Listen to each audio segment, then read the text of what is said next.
All right, this is Nick McClellan here at Christ Church again, and we're talking about equalization on the Presonus Studio Live 16.0.2.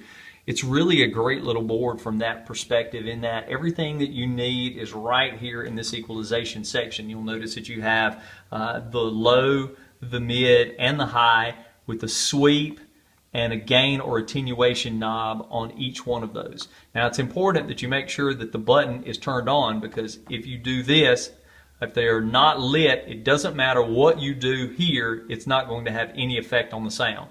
So it's necessary that you turn the equalizer on first, and then you have the ability in the low section to sweep from 36 hertz, which is super low. That's your lowest kick drums, your lowest bass guitar, your lowest keyboard settings, all the way up to the mid 465, which would affect vocals. It would affect the middle of the keyboard, guitars. It basically it affects everything, every instrument there.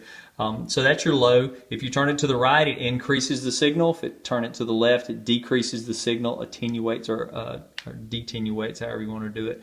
But as a general rule, I don't try to go above about 3/4 of the way up in any extent, because there's another problem that's going on. Could be mic placement, could be volume, but if you're having to make extreme equalization techniques, you may want to go in and look at the diaphragms on your mic, check your speakers. There could be a number of reasons why things aren't working right. Normally I find when I find a console that the high end is gained way up, there's generally a blown horn somewhere.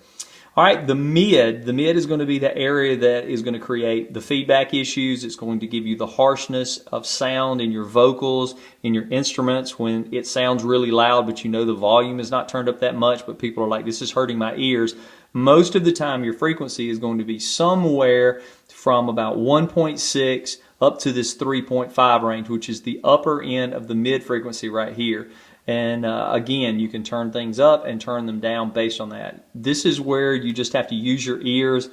The microphone should sound as normal as the person normally speaks. So if when you play the person louder through a microphone, it sounds dramatically different than their normal voice, you have to begin to go in and look to see what is the problem.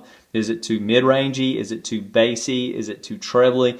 And these are the things that you're going to be adjusting by the equalizer. So your mid-frequency is most of the time where you have feedback issues, and it's normally somewhere in the 2.5K or 2,500 to 3,500 range, which on this particular board is labeled 2.5 to 3.5.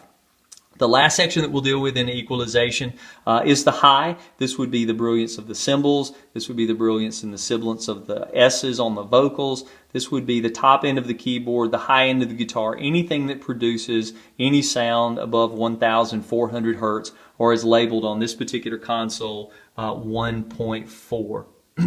Now you do have two other things. You have a shelf on the low end, which would roll off below 100 hertz. You have a high Q, which would set how it's going to, what your equalization curve is going to look like. And then you have a high shelf, which would roll off everything above 10K. So if you have these involved or engaged, then what you're doing is you're doing a low roll off and a high roll off, so that the most high of the upper end is taken care of and the most low of the lower end. So that speakers that don't reproduce below about 50 hertz are taken care of with this, so you don't overextend a woofer diaphragm that can't handle it. And the same thing is true here on the high end. If the speaker can't reproduce it, there's no sense in wasting the amp power trying to send it. All right, I hope that answers all your questions. If not, give me a call, 229-388-6438. And this is the equalizer section. Now we'll be dealing with compressors, limiters, gates, high-pass filters.